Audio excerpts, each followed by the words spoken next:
Olá, meus queridos irmãos e irmãs, boa noite, meus queridos amigos. Aproveitar este horário para fazer uma aula breve, para ser a segunda aula do dia.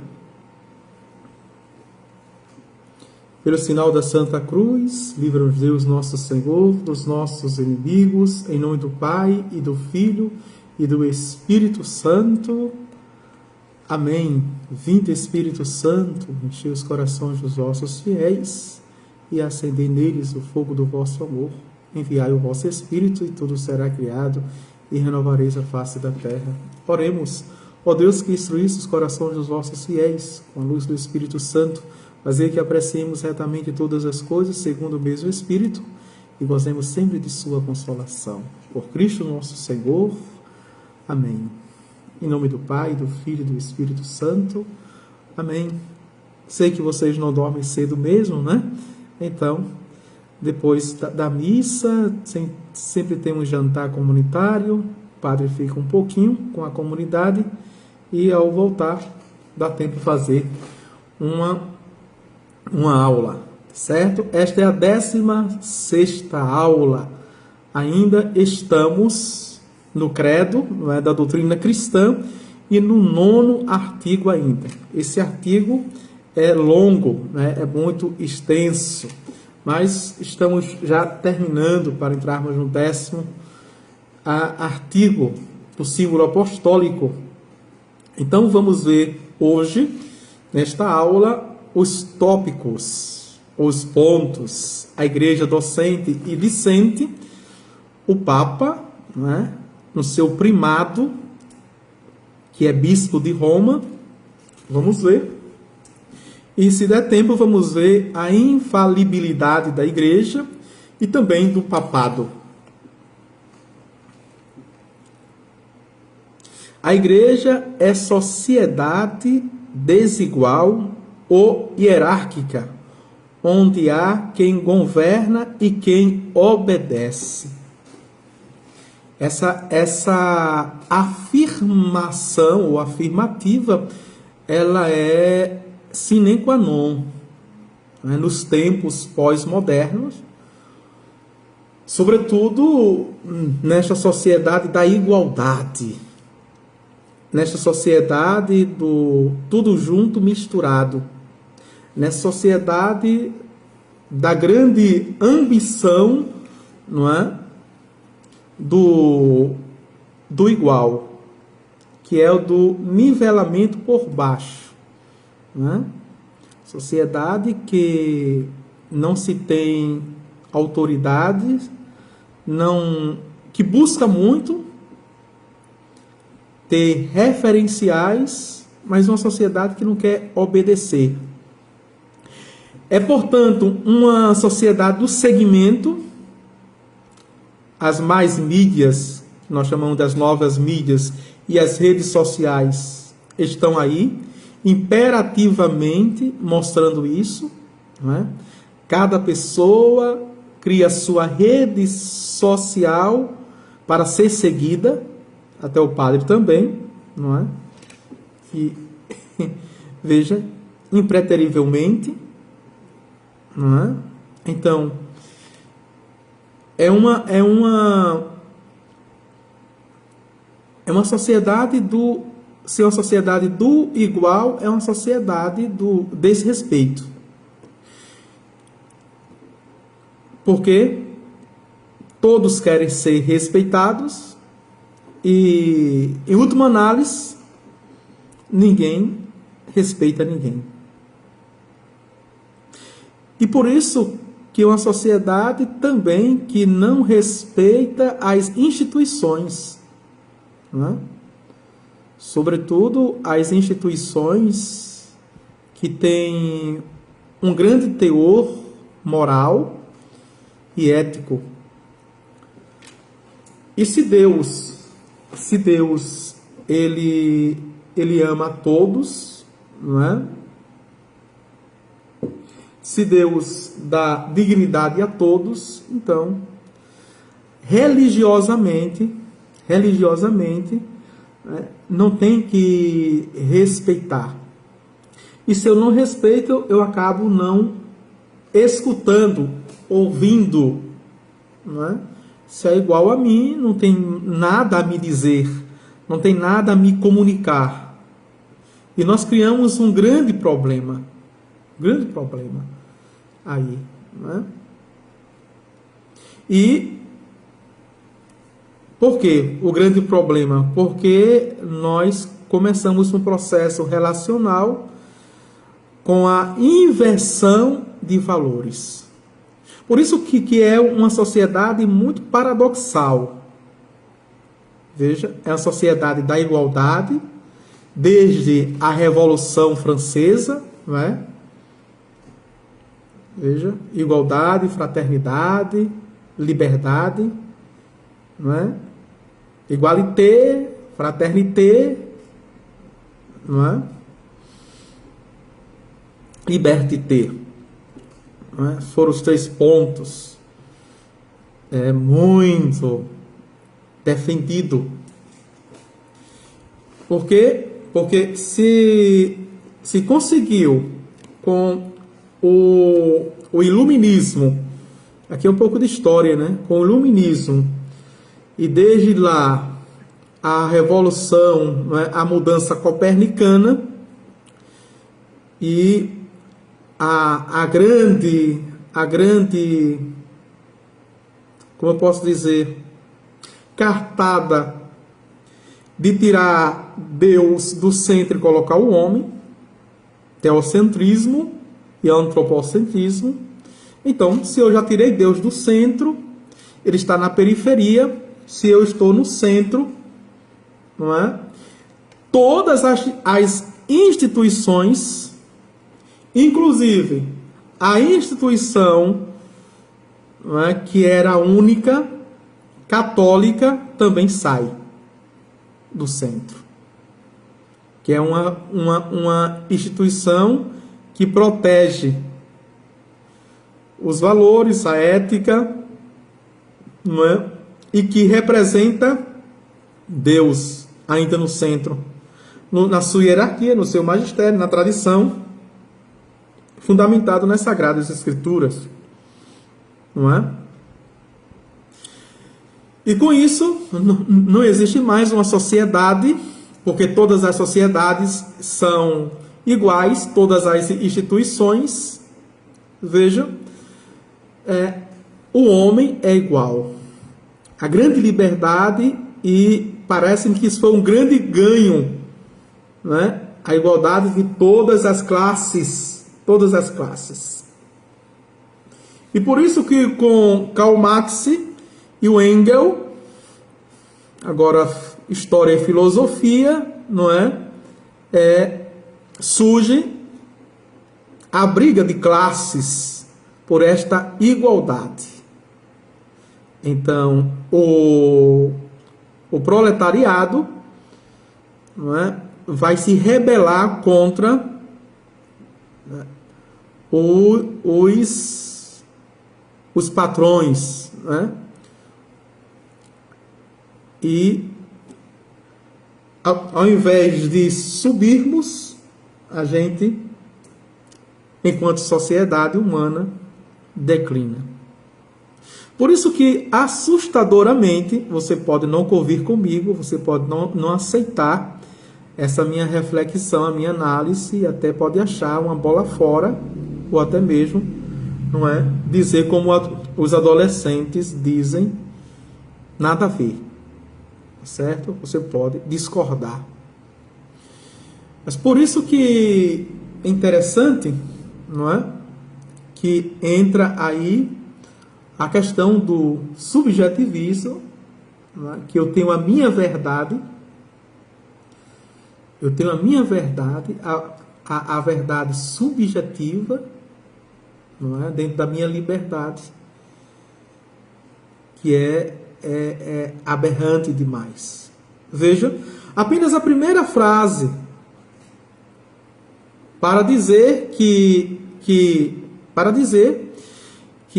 a instituição, a Igreja Católica, mesmo enquanto humana e divina, ela é desigual, não é igual.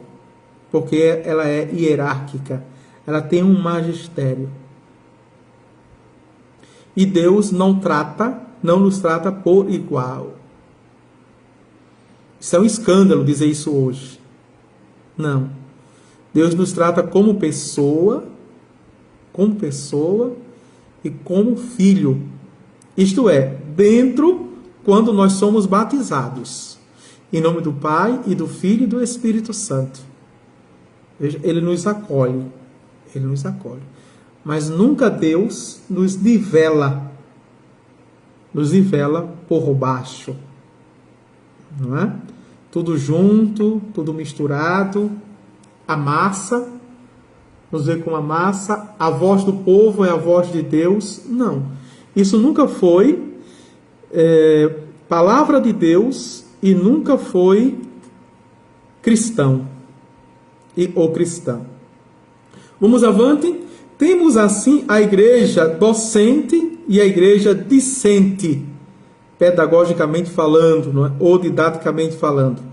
A igreja docente, que ensina, logicamente, é constituída do Papa e dos bispos.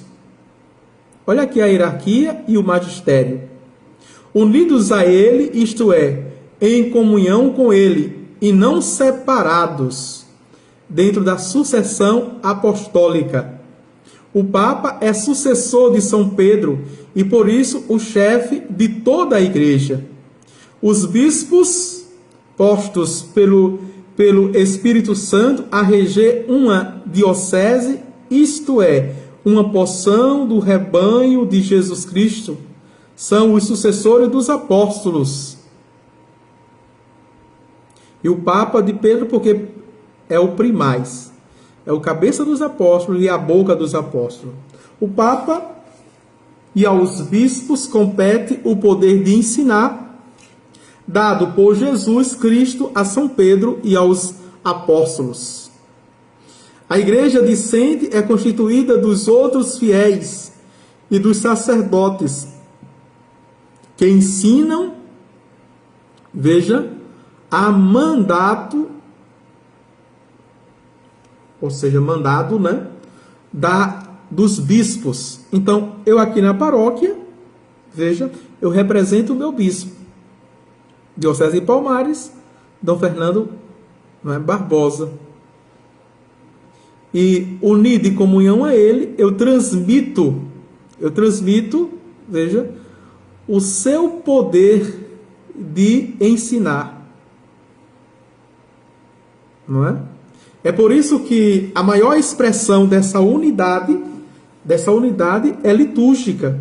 Porque quando o padre fraciona, o presidente de celebração, fraciona o pão, né, que é o corpo, e tira aquele pedacinho, coloca no cálice, ele está dizendo publicamente e visivelmente, talvez você nem sabia disso, e visivelmente, não é, que ele ali está em unidade e comunhão com o bispo. Aquele pedacinho, veja, representa a celebração do bispo. Bem como quando o padre comunga, ele comunga por primeiro e depois o corpo, a assembleia. Se o padre, por acaso, esquecesse de comungar por primeiro, não é? Não seria, veja, a comunhão. Porque primeiro a cabeça, depois o corpo. E a boca está na cabeça, que alimenta o corpo. O pároco representa na diocese, instituição, a pequena porção, veja, do povo de Deus, não é? Que é a diocese. Nela está Cristo todo, certo? E na celebração, o presidente, ele dirige a igreja, celebra como a cabeça de Cristo. No latim é bonito, in persone Christi capitis. Ele age pela cabeça de Cristo. Então não tem sentido a comunhão do corpo, veja, o corpo comungar sem a cabeça, ou o corpo comungar primeiro do que a cabeça. Não existe. É pela cabeça que entra o alimento, sim ou não? Olha aqui a boca, que alimenta o corpo. E Lídio Bata, não é? Ele diz, lá já é madrugada, né, Ilídio? Não é? É de Moçambique, não é? Ele é um seminarista. Veja. Então vamos lá. Avante. Vamos ver agora o primado. O Papa, o primado, o bispo de Roma. O Papa é o sucessor de São Pedro na sede de Roma e no primado, a saber, no apostolado e episcopado universal. Portanto, a cabeça visível, o vigário de Jesus Cristo, a cabeça de toda a igreja, que por isso se diz católica romana, não é? Ótimo, ele confirmou, de Moçambique mesmo. Deus abençoe. Institula-se o sucessor, não é? E aqui a gente pode, de fato, dizer que, porque hoje há uma corrente teológica, não é? Que quer tirar, veja, Pedro, não é? Como primaz dos apóstolos e como cabeça e boca dentro desta linha de raciocínio de igualdade. Não, Pedro não é mais o primaz, não é mais, né? Mas Cristo, o mandado de Cristo foi para todos os apóstolos. Não teve primaz, não é? Não teve cabeça. E nós temos que voltar a uma teologia apologética que se perdeu no tempo e no espaço. Os nossos seminários parecem que não estão mais ensinando a teologia apologética, né? Para defender a fé coesamente fundamentada. E essas novas teologias, né? A teologia da África, a teologia da Europa, a teologia da Oceania, a teologia da Ásia, a teologia das Américas. Veja. Não existem teologia. Existe a teologia que é da igreja. Uma única teologia. Não existe a teologia da libertação. Existe a teologia da igreja. Que liberta, que cura, que exorciza. Veja, que faz milagre, mas que ensina, que doutrina, que é uma espada de dois gumes. Existe a teologia do magistério, não é? Vamos avante. O sucessor de São Pedro, porque este, como devia morrer, deixou um que lhe seguiu a sua autoridade. Proclama-se vigário e não sucessor de Jesus Cristo, porque Jesus Cristo vive e é até hoje cabeça da igreja, representado pelo Papa, não é? Representado pelo Papa. E essa teologia a teologia genuína. Dela a gente não pode escapar, não pode substituí-la. Jesus Cristo prometeu a São Pedro a autoridade de chefe da igreja, quando em Cesareia de Filipe, depois de Pedro haver confessado a divindade de Jesus, lhe disse: bem-aventurado és, Simão, filho de João, porque não foi a carne e o sangue que lhe revelou, e sim meu Pai que está nos céus. Também eu te digo que és Pedro, e sobre esta pedra edificarei a minha igreja, e as portas do inferno não prevalecerão contra ela. e eu te darei as chaves do reino dos céus. E tudo que tu ligares sobre a terra será ligado também nos céus. E tudo que tu desatares sobre a terra será também desatado nos céus. Mateus, não é? 16, versículos 17 a 19. E existem aqui, veja, o texto está claro, não é, que foi a Pedro, como primaz dos apóstolos. Não é? Eu te darei, tu, né, tu. Veja, eu te darei. Não foi eu lhes darei, eu vos darei a todos. Está claro o fundamento bíblico.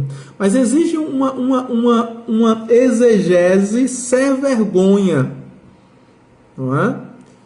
Que é uma exegese protestante, e que muitos teólogos católicos dessa linha mais neoliberal quer justamente entrar para desmantelar a igreja, não é? A igreja deixar de ser monárquica, a igreja deixar de ser hierárquica, a igreja deixar de ser magisterial. Veja. Então, é neste aqui nível, né, que falou para todos e deu para todos. Isso é uma teologia protestante, não é? Teologia protestante, é calvinista, anglicana, luterana, zwingliana, que quer acabar com a igreja. A única instituição no mundo ainda, que conserva, que protege, que mantém ainda, não é? A moral teológica, não é? E os sinais do reino dos céus.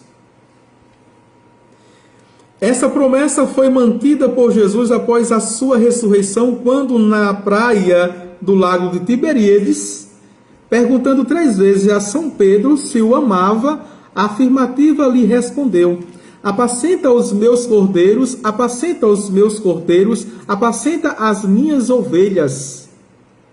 João capítulo 22, versículo 21, versículo 17 a 19. E aqui existe uma hermenêutica muito, que é uma interpretação muito salutar, ao meu ver, não é?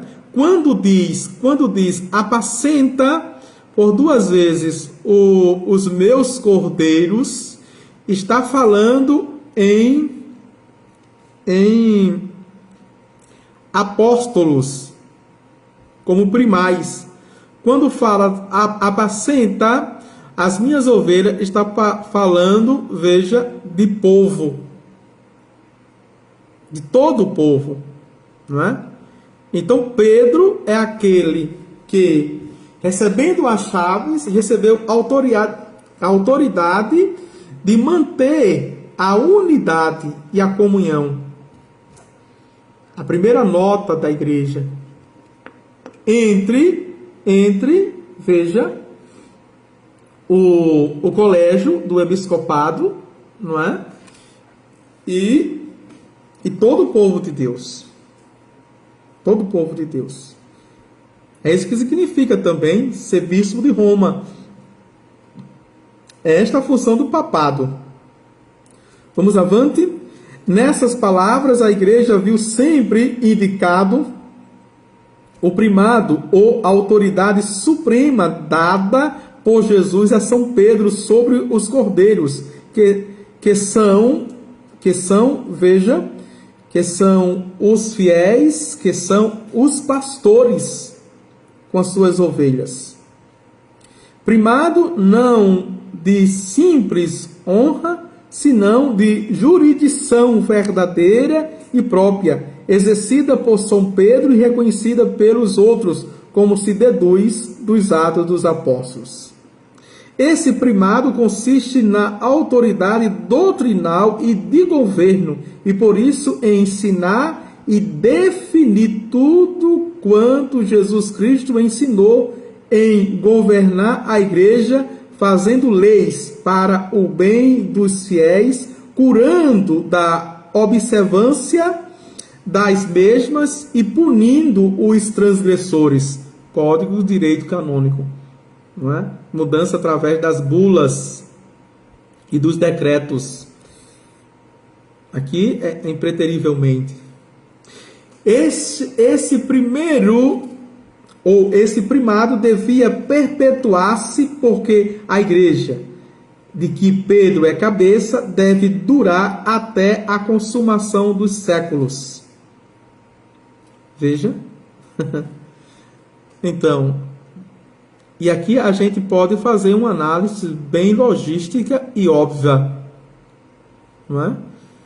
Porque todos os impérios, todos os reinos e todas as revoluções e revolucionários passaram. Todas as instituições poderosas faliram. E a Igreja Católica, não é? Enquanto instituição humana, porque é divina, não é? Os poderes dos infernos jamais se levantarão contra ela. Imagine os poderes dos homens, que não tem nenhum, né? Não tem nenhum. Não se iluda, não é? Por mais que matem cristãos, e a gente volta para o início da igreja, a igreja primitiva, não é? Sangue dos mártires, semente de novos cristãos. Moçambique, aí está o seminarista, não é? Bata, que testemunha aquela chacina que houve, não é? E o testemunho daqueles mártires, não é? Que morreram pela fé. Tantos mais se levantam, porque a força de Deus, não é avassaladora para conversões. Se matavam e perseguiam milhares de cristãos, bilhões de cristãos se convertiam, para usar essa linguagem maximizada. Não é? Hoje é a mesma coisa, porque é o mesmo Espírito, é o mesmo Jesus, é o mesmo Deus que age na igreja. Quanto mais se persegue a igreja, quanto mais se fala dela, quanto mais matam cristãos, mais conversões existem. Não é? E hoje, no governo do Papa Emérito, né, se perguntava por que a Igreja Católica está perdendo fiéis, né? E o Papa Emérito Bento XVI, até então titulado, dizia: a Igreja nunca perdeu fiéis, são os infiéis. Hoje, não é? Existe uma frase que é uma mentalidade dizendo que os maus cristãos estão saindo da Igreja Católica e estão voltando os bons cristãos, porque conversões e mais conversões de pastores e bispos anglicanos, luteranos, calvinistas e até mesmo protestantes radicais estão se convertendo à Igreja Católica. Vejam. Vamos avante? Então, em que se perpetua? Naquele que sucede a São Pedro. Ora, São Pedro, como nulo, confirma a tradição e os monumentos dos primeiros séculos, veio a Roma.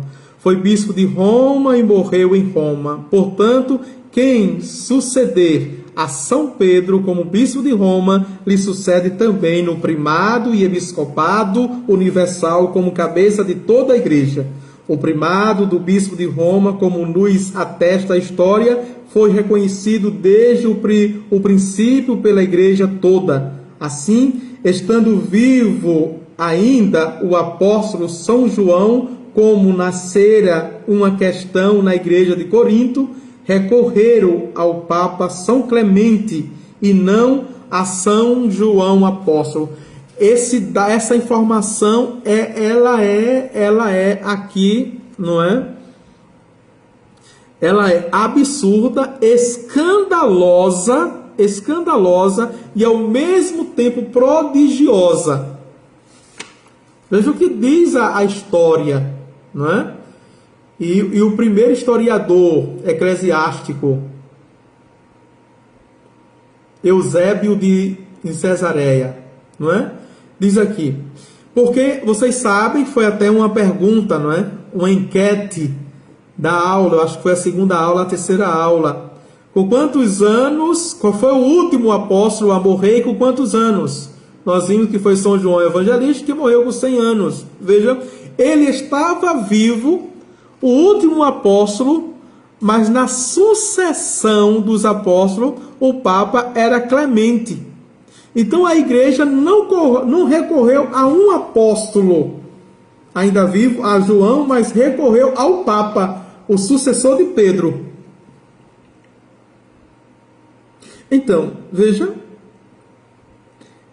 é um emburrecimento, ou, para ser a menos, não ser tão agressivo, é uma desonestidade intelectual desconhecer ou falsear ou esconder esse dado aqui, essa informação da história para dizer que Pedro não foi o primeiro, teve o primado dos apóstolos, mas que todos os apóstolos, se fosse assim, a igreja teria recorrido a João e não ao Papa Clemente.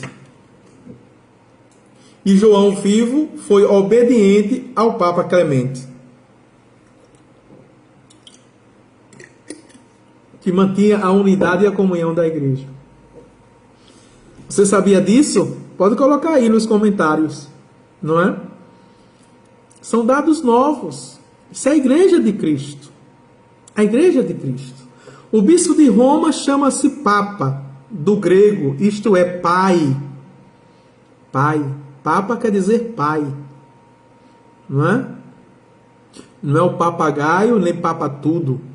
Sumo pontífice para indicar a altura da dignidade. Como se chama sumo pontífice. Altura, sumo, né? Altura da dignidade. Santidade ao Santo Padre, a título de referência com o vigário de Cristo. O vigário de Cristo. Né? O primeiro sucessor de Cristo. Então hoje, querendo ou não, aceitando ou não, é? Papa Francisco é o vigário de Cristo, o sucessor de Pedro, o primário dos apóstolos. E quem não aceita é herege. Católico que diz que não aceita o Papa Francisco é heresia. Porque a fé é total, é catalão, certo? Vamos ver um pouquinho, ainda dá tempo para a gente ver a infalibilidade da igreja. Uma das propriedades da igreja é a infalibilidade ou imunidade do erro. Atenção, você sabia, não é? A igreja não erra. A igreja é santa, não é pecadora. Nas questões morais, não é? E de doutrina, ela é inerrante. Ela não erra. Necessária porque os fiéis precisam estar seguros do que devem crer e praticar para conseguir o fim necessário da vida eterna. Veja só.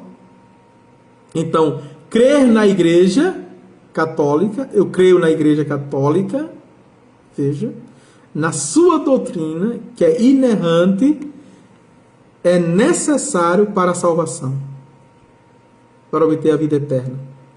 A existência dessa propriedade da igreja colige-se claramente das palavras de Jesus Cristo: eu estou convosco todos os dias até a consumação dos séculos.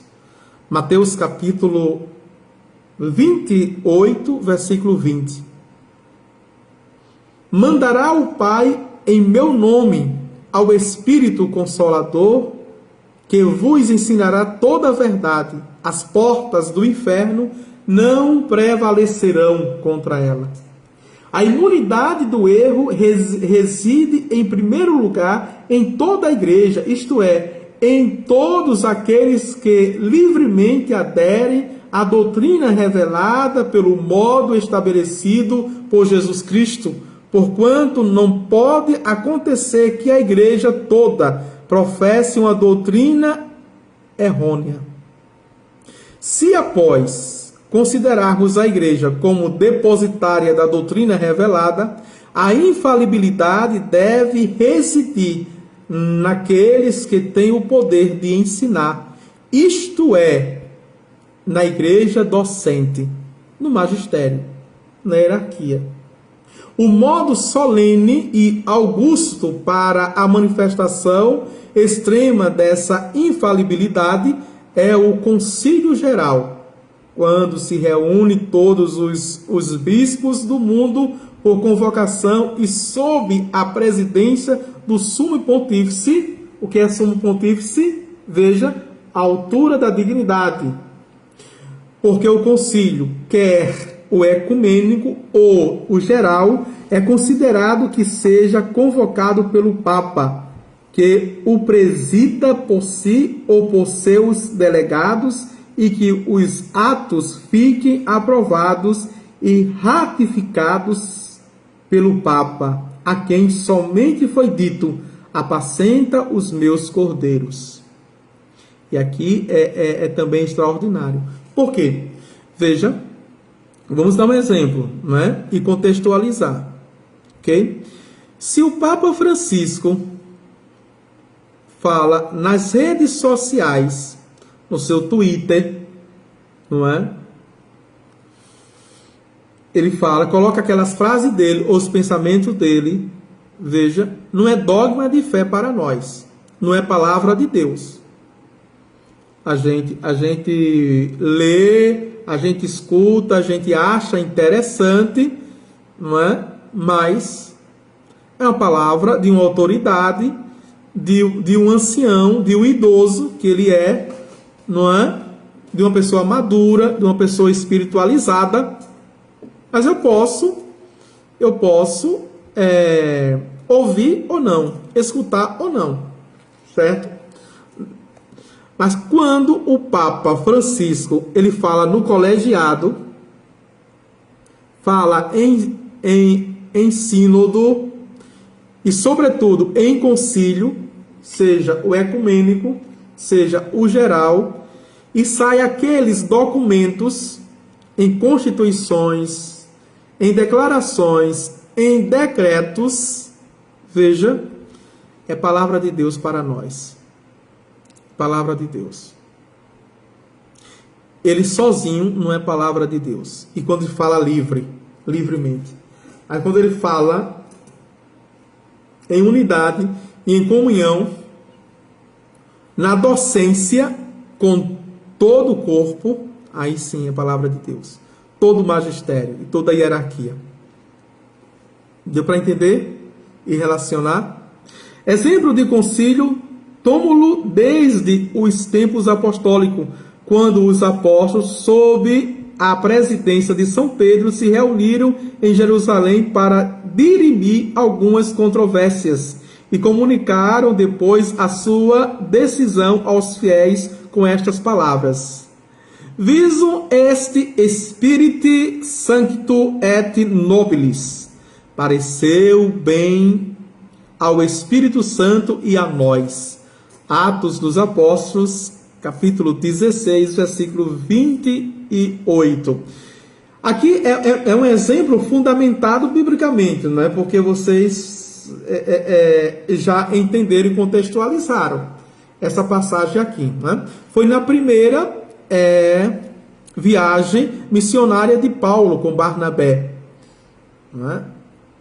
E encontraram, quando foram para Antioquia, e lá os cristãos helenistas, ou seja, os judeus convertidos, ainda estavam com as suas velhas práticas da circuncisão. Esse foi o contexto lá.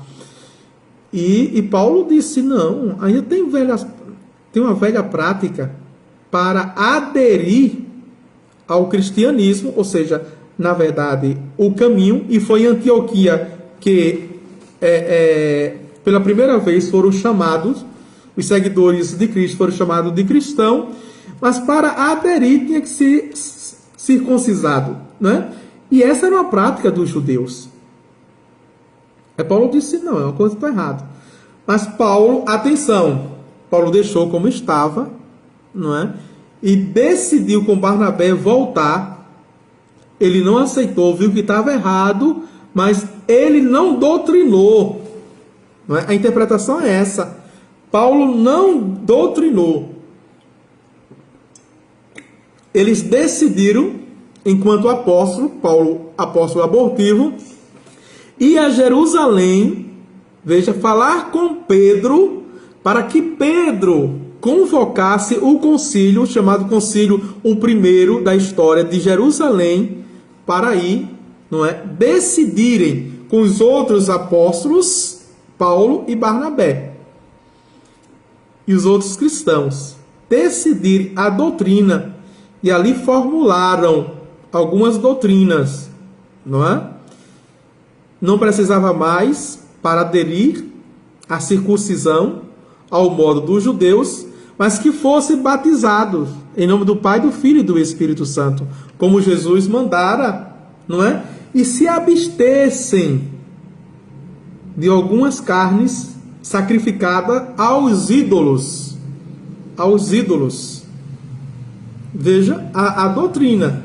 Aqui é o fundamento, né? Vamos para terminar.